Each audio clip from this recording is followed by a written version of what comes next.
Well, we start from Guyana to Trinidad. From Trinidad, and we go right away around the West Indies, and we go out to Venezuela, La Guaira. We stop there. We go right away through to Santo Domingo. We go right down to Tenerife, Barcelona. We stop. We take 15 days. We stop at Geneva. We get a train from Geneva to France.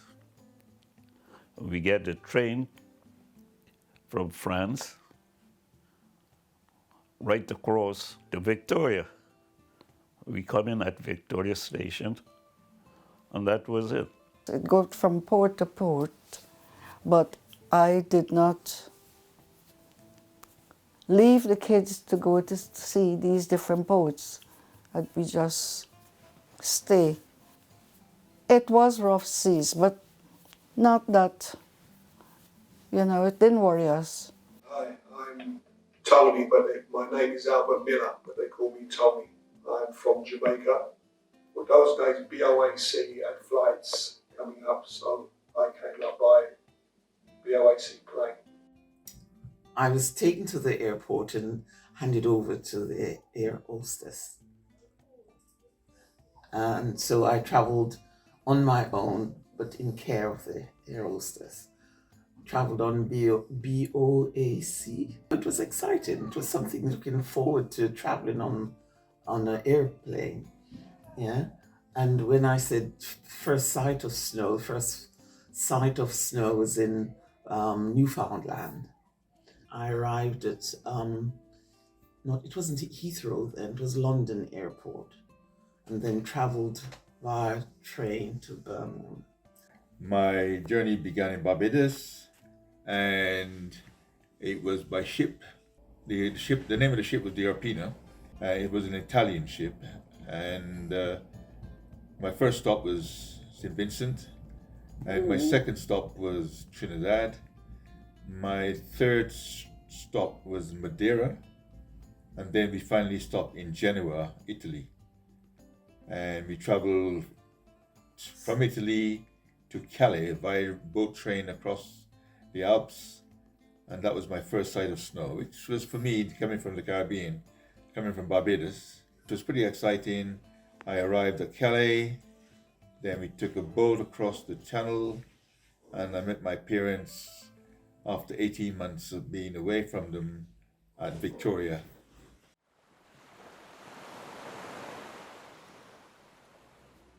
I traveled by myself with two other schoolmates, so there was three of us that traveled together. But because now I was 2 years older, I was responsible for those other two girls. And when we reached to the airport, our parents were there to collect them. Well, it was a lot of friends. We all traveled together. I had a lot of Dominican and St. Vincent, and then we stopped at St. Vincent, all that come together. I think I was going 20. Traveling by myself, and I came to meet my partner. Oh. Yeah, and then we got married after. My two sons, yes, one was just 4, and the other one, when we landed, I think it was 2 for him. Dennis was 2. And I traveled with two girls. I can't remember the ages, but I've been asked if I could bring the 2 girls for the parents. I traveled with a family friend. My grandmother, who saw me off in Bridgetown, just said, "You're going to see your mother and father, and say hi for me."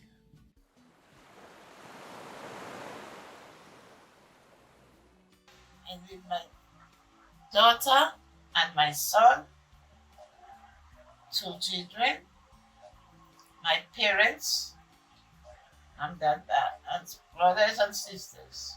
I leave my wife and 2 kids. Yes, I leave my family. My mother and sisters and brothers. I left my baby, who was only she was a year old, and then I left my brothers, my sisters, my father, my mother, my grandparents, all the family.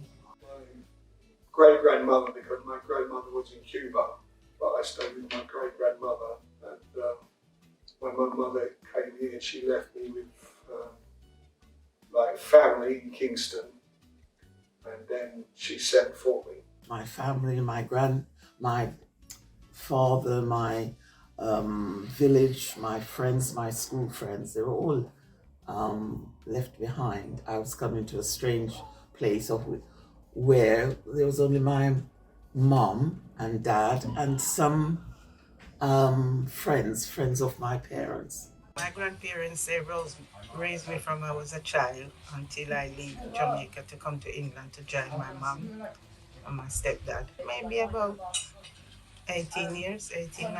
Oh, wow. Felt like I was coming to a strange person because I didn't remember my mother, and because my grandparents had brought me up, I was very attached to my grandfather and my grandmother and my great grand aunt. Yeah. So I really miss them leaving Jamaica. My daughter, Yvonne. I left everyone I loved. My grandmother, my grandfather, my uncles from St. Thomas, my brother and sister. And I was very sad to leave them, but at the same time, very pleased to know that I was going to see my mother and father.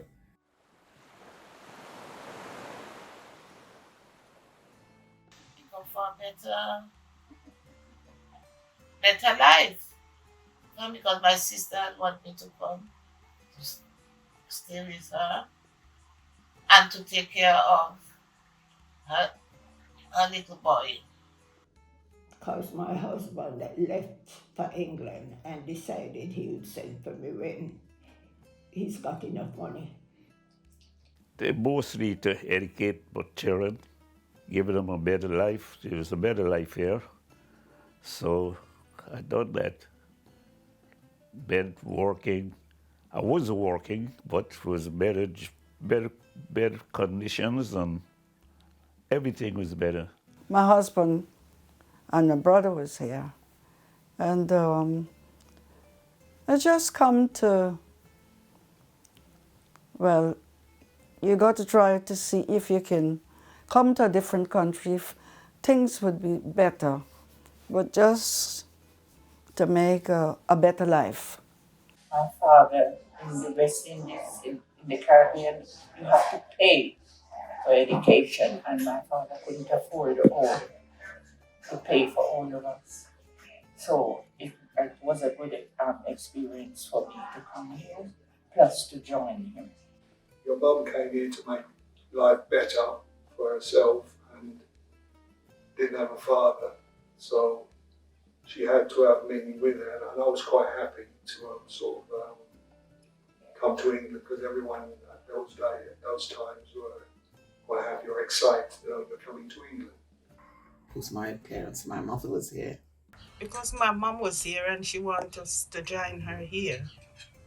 So as we leave school, we were shipped out to come and join our parents in England. Yeah. I was the first one, and then my other sister was behind me Okay. a year later. I wanted to be a nurse, so I left Jamaica. In a nutshell, I moved to join my mother and father.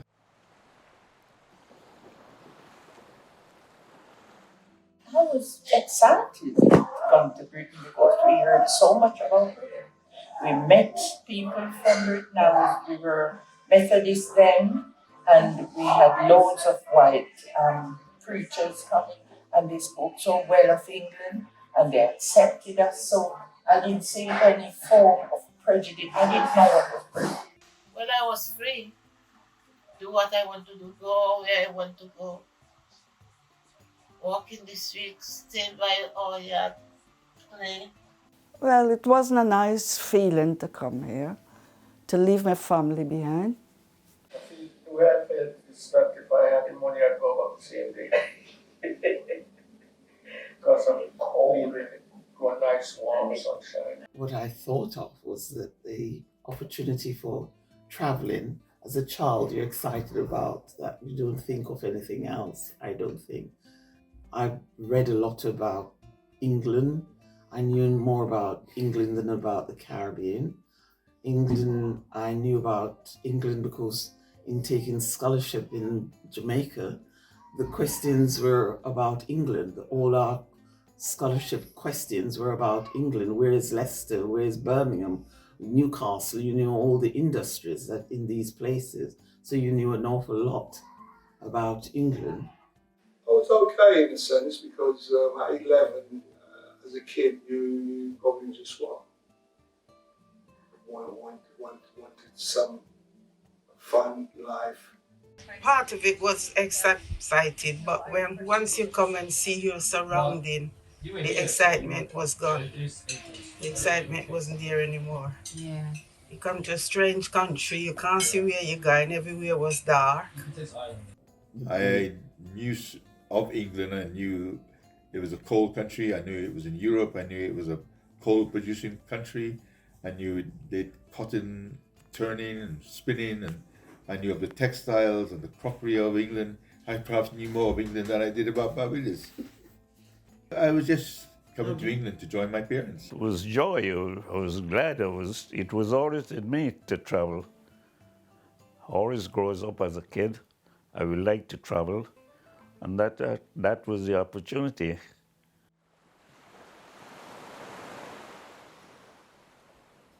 The first thing you have to have your passport.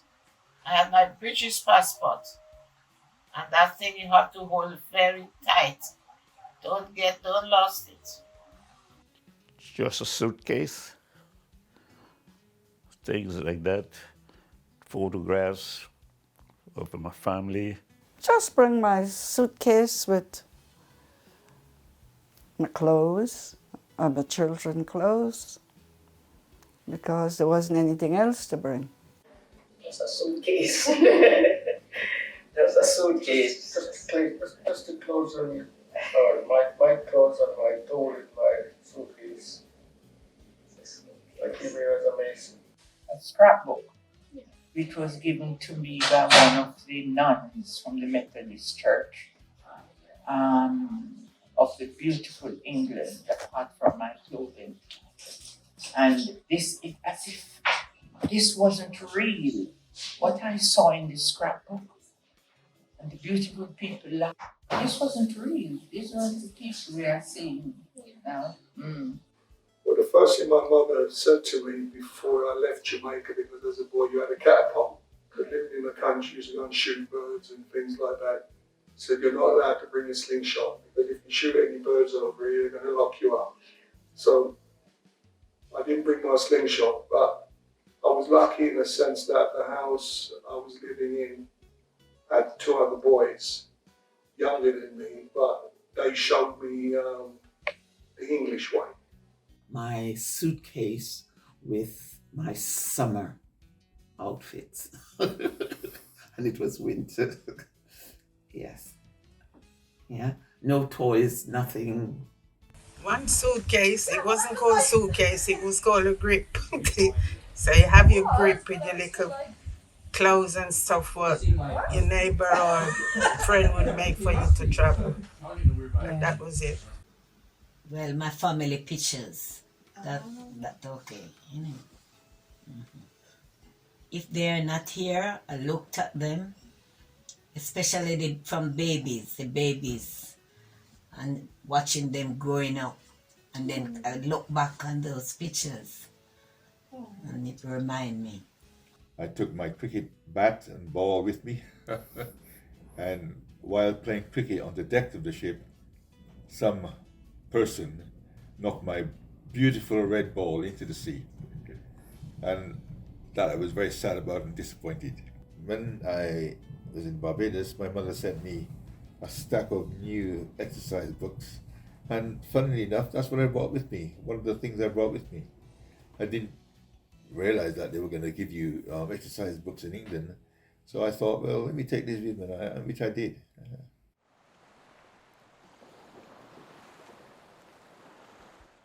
I arrived in England 1957. I arrived in the beginning of 1958. I arrived in England in 1958, May 1958. I arrived in England September 1959. August 1960. I think it was June, the 4th of June in the 60s. My name is Steve Bryan. My wife, Violet Bryan. We arrived in 62. Yeah, 62. Came here in 1962, June 1962. So that means I was around 11 years of age then. September 1962. I arrived in England 1968. Okay.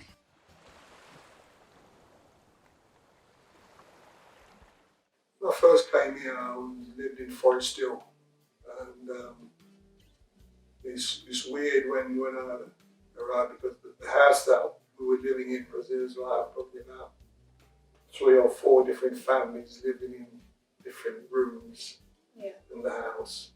We didn't have a phone in the house, and there was a guy who was a policeman lived next door. He had a telephone. So when we arrived at Victoria, they phoned the policeman to let him know that we'd arrived, and he went next door to let my mum know that I'd arrived. So then they came to Victoria and picked me up. I live 63 Fernie Road, Peckham. In Paddington. My brother-in-law had a place in Paddington, and I live at his place. I live in Peckham, Nunhead, where your dad used to live. And my brother, my eldest brother, he was living there as well. Living up in Brookston Hill. And I was living in Manor Park. Manor Park, that's right. When I first arrived, I lived in Norwood, across from the train station. And that noise wakes me night and day, before I sort of started working. And that was the only place that would accept us as blacks. I lived in Sutton Coldfield, just outside Birmingham.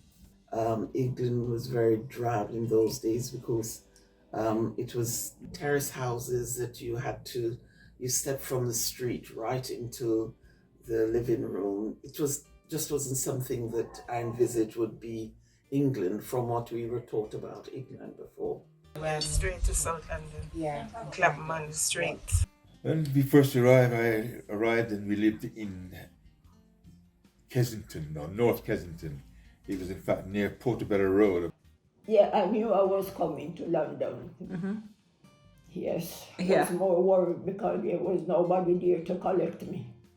Peggy's father said she would get in touch, which he did. He took me to where he lived at 78 Milford Road, Taunton Heath. And he went back to work. But before he left for work, he said, if I'm hungry, I've got to cook. The house where I came to, were people from my district. At 36 Mount Pleasant Road. In Lewisham? Yeah. I shared the kitchen with Mrs. Michael. Mrs. Michael, when I got there, Mrs. Michael was living upstairs. And there was 3 or 4 people living on top of that. And Mrs. Michael moved down to the basement and give me the room below where she was upstairs. Were you two quite good friends? Were you two quite good friends? Yeah.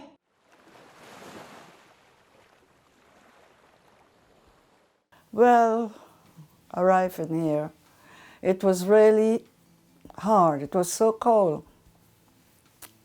And I was looking up to the chimneys to know what this chimney is doing.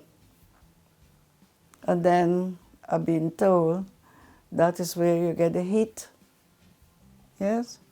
The chimney to the top. It was really funny to see. See the chimney and the coldness. Cold. Very, very cold. It was in April month, and it was very, very cold at that time. It was strange. I wanted to know this England we heard about. Why so many factories? There were factories everywhere, leaving the airport, factories.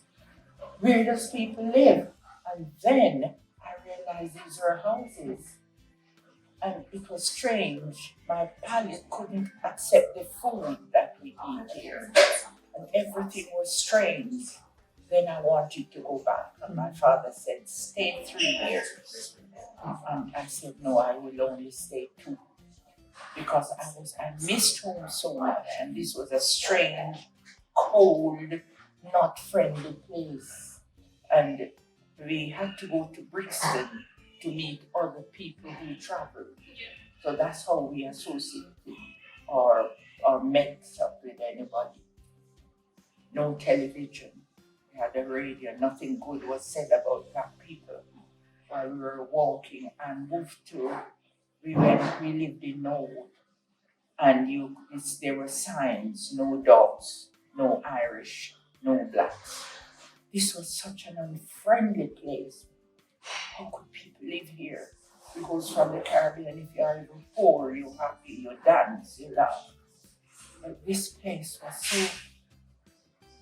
I could never, up till now, even now, I cannot express how I felt about the England that we adored. Only now, as an adult, I sort of become used to living here and accepting what here is about. Excited, probably a little nervous because I suppose it was like I was a country boy from back home. I lived in the country, coming to London where there's electricity and buses and things like that. Yes, they had buses in Kingston, but they didn't have double-decker buses. But when you came here and saw double-decker buses, you were fascinated. Didn't want to come, but I was forced to come, which I was a little bit teary leaving Jamaica at that age and don't know what I'm coming to experience. Yeah. So it was hard. I remember a little boy said to me, I came out the house one day and he said to me, can you tell me the time? And I said, what do you mean?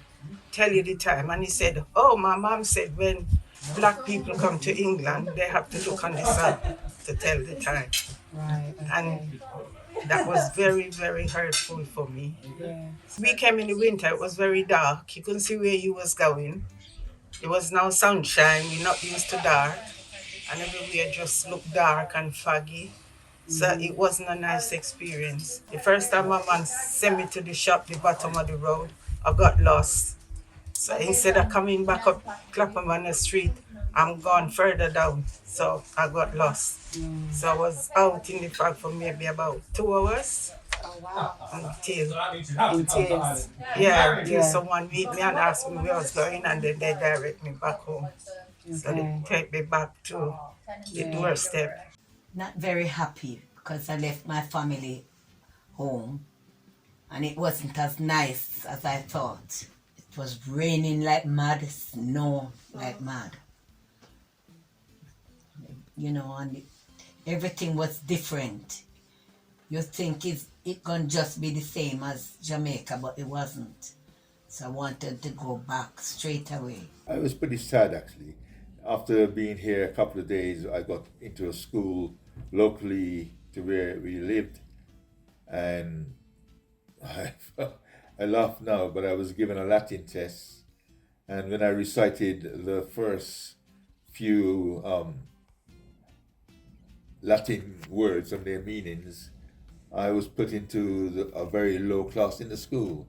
And I found that pretty strange, pretty upsetting, that here was I given a Latin test and then being placed in a low class in the school, as if, that's where I should be placed. So I was pretty upset, I must admit. Very dark, very dismal place. And in the following morning, it was grubby, there was snow on the ground.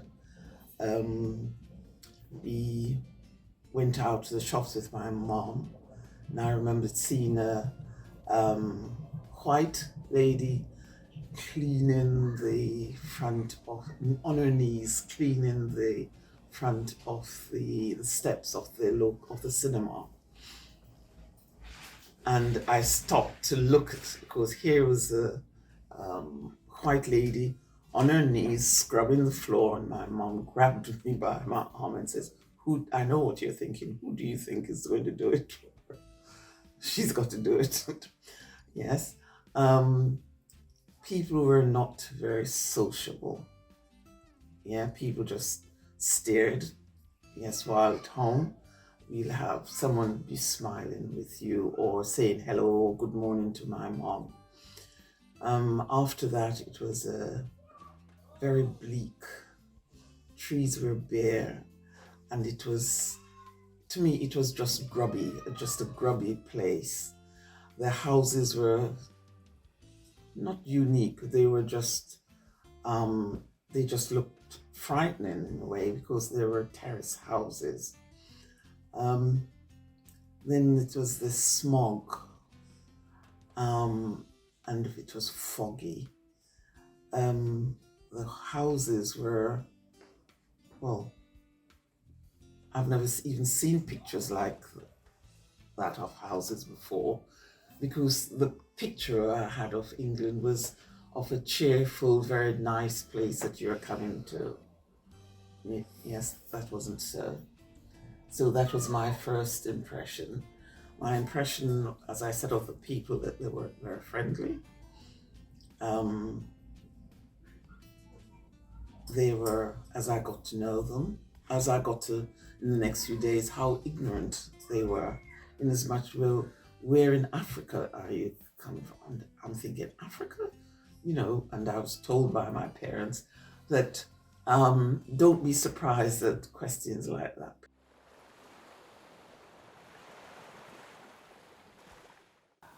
Well, what could I say about difficult things? Still, it's the family leaving. You're thinking, leaving here, you don't know really what you're going to meet with. Yes, we have good times there. I mean, it was that time we used to go in parties. It was home parties. Home parties, we don't go in hall. Because that time there, you couldn't walk in the street. We had the skinheads and the teddy boys, the canoe, Negro, Blackie, all that. My children left behind. Of course. I don't know whether they have food or whatever. That worried me. I bought Wilton and Dar first, because they were the two eldest one, and I don't want them two to give my mother any trouble. I wasn't worried because I had already planned to send for them, for my family. You couldn't afford to buy a house at the time. So we had to rent accommodation at home.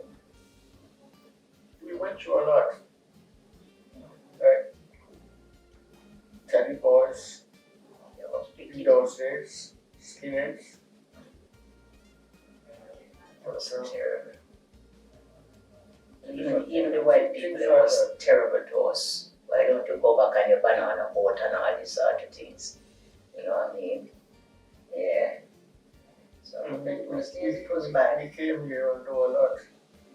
And the place was messy when we came here. I tell you, we are the one that cleaned up England. There was nothing like this. Yeah. You probably wouldn't know. fish and chips out of newspaper. It was terrible. It was In sort the of 60s and 70s. The most difficult was leaving my family. And coming here, the most difficult was meeting people and saying good morning to them, and they thought I was stupid. They looked, they didn't answer, they wondered where this person comes from saying good morning to strangers. We were immigrants, but we were invited to come here. They needed our labor to build Britain. And some of the money that was building London was from the West Indies, from the slave trade, and the way we were treated. I was disappointed in the fact that they didn't see us as humans. And I was also very, very disappointed in the fact that they appeared to be kind from a distance, but coming close to them, be here, they weren't that people we expected.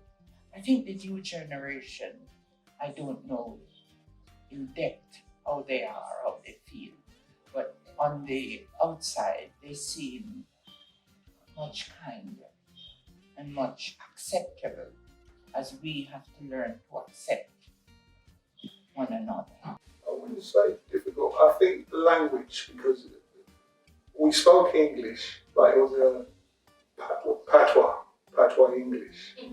Because I give you a joke where, like one Saturday we were going shopping. You couldn't get Caribbean food those days in your area. You had to probably go Deptford, get your yam and bananas and things like that. I remember that we were going to catch the bus, and I'm looking to see what bus it was supposed to be catching. So it's supposed to be a 171 bus, but being Jamaican, I shouted, Mum, there's nothing. Mum, there's 171 bus I call. So she said to me, boy, don't embarrass me, it's not 171, it's a 171. What's the difference? And there's a little white guy who lived a couple of doors up with their friends. So that helped me to integrate in the system. But I found it okay because I didn't explain or didn't experience a lot of prejudice then. When I first arrived, it was when I went to school. I had the first bit of experience with prejudice or racism.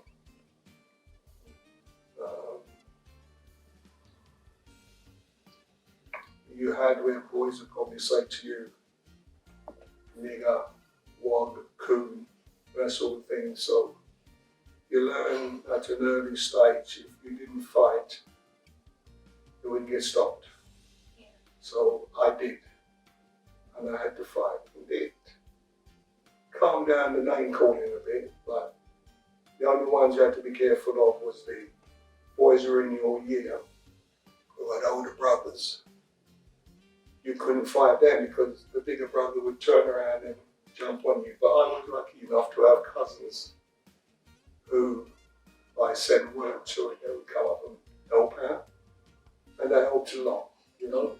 But it was okay, survived. The most difficult thing was going to school within a week of arriving here. Going to school, not understanding a word that was being said to me because of the Brummy accent, the grammar.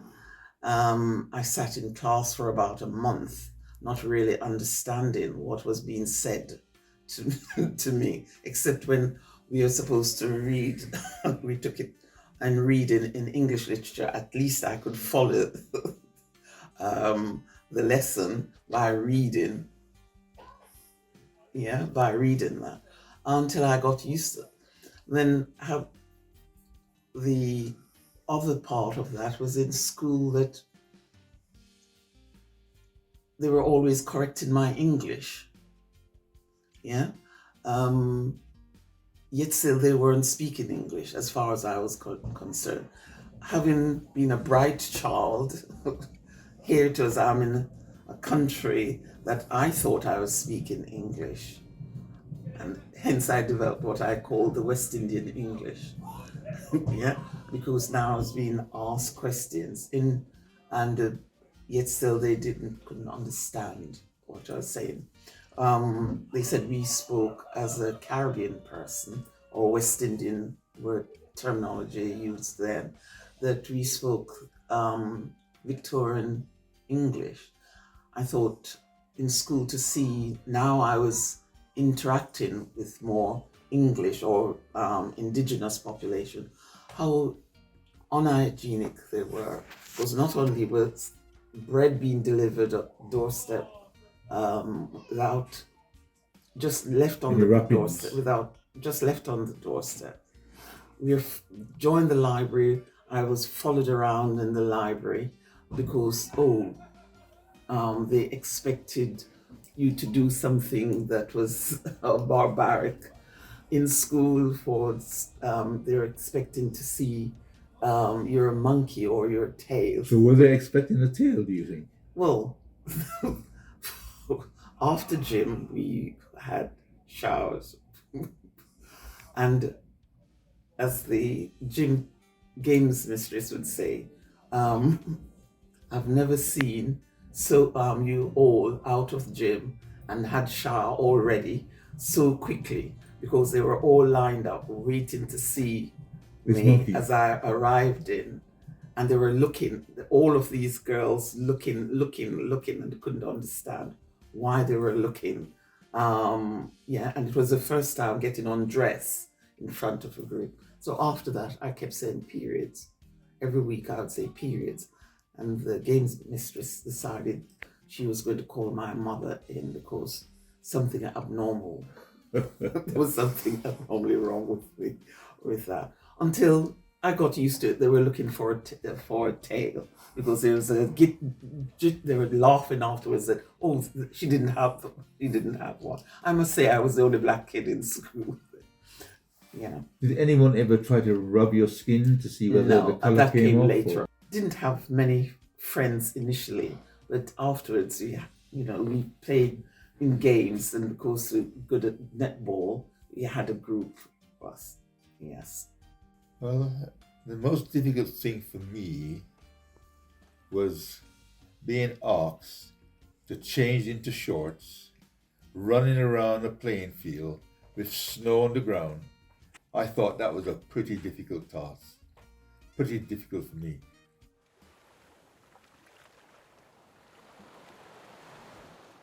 Once you have money, there was no much difference.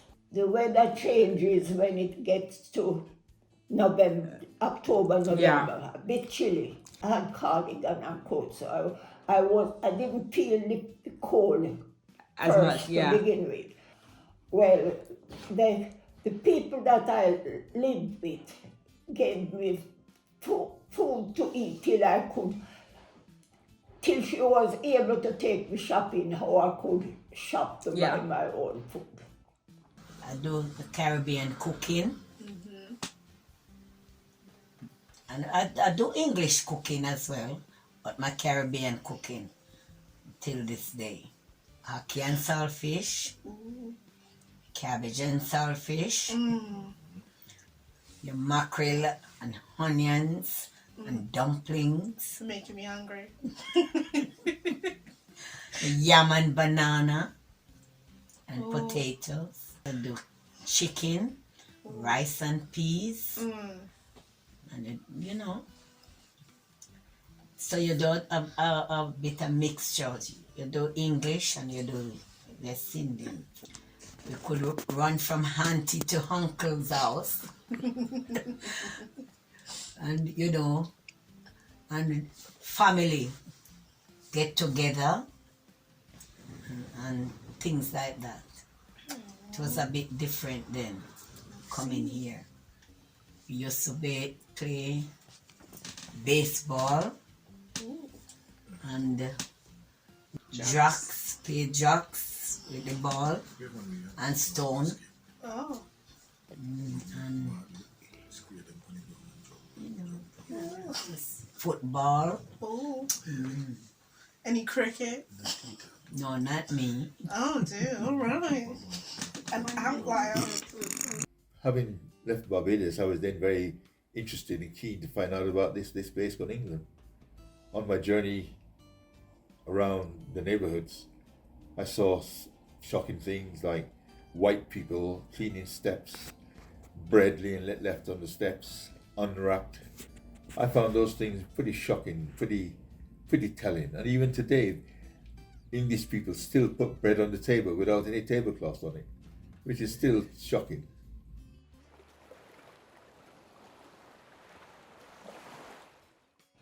I work in the factory. I put the chocolate into a machine and get the peanuts and whatever covered with chocolate. I had to sell the house, and I sent for them. I sent for them, and I had one left with my mother. Mr. Tyler, The travel agent. travel agent, promised to send them to me at a certain time.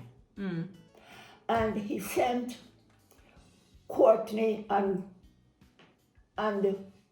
Merrick on one passport. And Sinead came with them. I bought the house at Peckham, Waveney Avenue. Waveney Avenue. I moved in there, was it Saturday? And I picked them up Sunday. Wow. At the airport. All together for the first time. Pick up Sinead, Merrick and Courtney at the airport. And the following year, I sent for my mother and Bransfield. She didn't mind coming here because I was here. And all her grandchildren as well. And all of our children was here. And was our only child. Yeah, of course. So she didn't mind coming. She was happy. And then you took look how happy you are. Like we love Granny. We love Granny very, very much. And what year was that? Do you remember what year that was?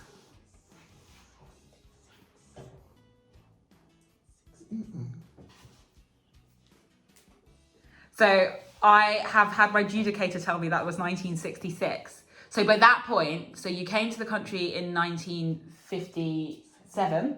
So at that point, it'd been nearly 10 years since your whole family had been together. And in that time, you hadn't been back to Jamaica. No, I didn't. You had moved to a country that was completely different to the one you'd left behind. You'd lost your husband.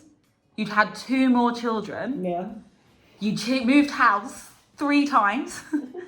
What must it have been like? What did you feel like when you finally got everyone all together? Happy. Happy, of course. Happy. I didn't work as a minister at the very same time because I got a job before I get here. Okay. The person who received me in this country, they used to be like in charge of in a firm. So I got a job at the same time in a factory. Becoming a Christian was the best thing that happened to me because I was very angry and I began to hate. And this wasn't good for me. And becoming a Christian really helped me. Also, the fact that training as a social worker, I was able to look in depth at people as a whole and their needs, their understanding of one another, and also to forgive the hatred that they showed us because they weren't prepared for us coming. I got a school prize when I was in either 3rd or 4th year, and it was a book on the principles of electronics. And I remember the headmaster specifically saying to me, "Trevor, I don't think you'll ever be able to understand what's in that book. And I think you should choose another book." So later on in life, when I became a chartered engineer, I thought, I wish that headmaster was here now for me to ram this paper down his throat.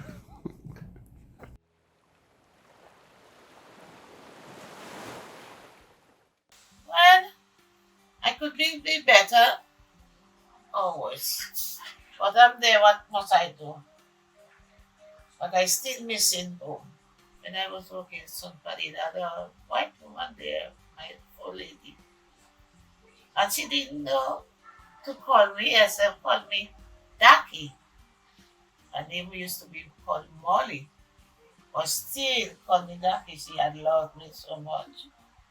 Loved me so much, taking care of me because somebody was coming to me and I go to her. She was there for me. She was there for me. She was in my wedding when I married Granddad. Yeah. But she was there now. And I went to another factory and she was there. She interviewed me again. See, she was for me. She was son of good friend. Yes, son good friend. So far, so good. So good. Yeah, we're still going. And we have no regrets now. When I'm here, I feel okay, but when I go back to the Caribbean, it's like going straight back home to love. There's a different feeling, different atmosphere, different surrounding. Everything is different. And there's a much warmer love when you go back to your roots. Yeah. Yes. Yes, I'm happy because I was able to go back to college. I was able to go to university, and I'm happy. I was glad I stayed on, which helped my children to understand. That's why I stayed on. But then, having gone to uni themselves and having gone through, they didn't understand prejudice, my children. I knew when they complained about what happened in school, then I was able to say that was being racist and that was being prejudiced because they didn't see colors with their friends. The most racism they encountered was with teachers. But I'm glad I stayed on. I achieved my degrees, I achieved electrical engineering, I achieved electronics, did many computer courses. I went to Woolwich Polytechnic, as it is known now. I latterly went to King's College to do digital technologies. And finally, I became a chartered engineer. I worked for 3 UK. I became the regional manager. I worked in Holland. So I think I achieved many things since being given the Latin test and being placed in the lowest class in the school. I was lucky again because there was like an Irish family. I didn't know them at the time, but we became friends because knowing them really helped me a lot because I was like an only child. And having a big Irish family, they became like brothers and sisters. So it helped me a lot to combat racism and things like that because from the age of 13 we became friends, and until this day we're still friends. We still meet up, have a drink, have a chat and a laugh. If I go to Ireland, it's them I stay with. So I've been blessed. I've been blessed.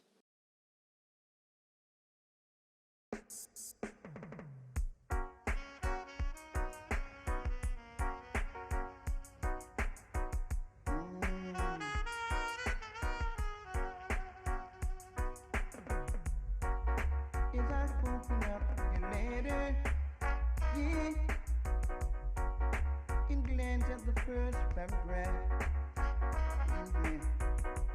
I begin feeling much better. So I begin to laugh and say, welcome home from your vacation, yeah. Meet you at the railway station. Welcome home from your vacation. I'm longing to see you again. 'Cause I open up my eyes,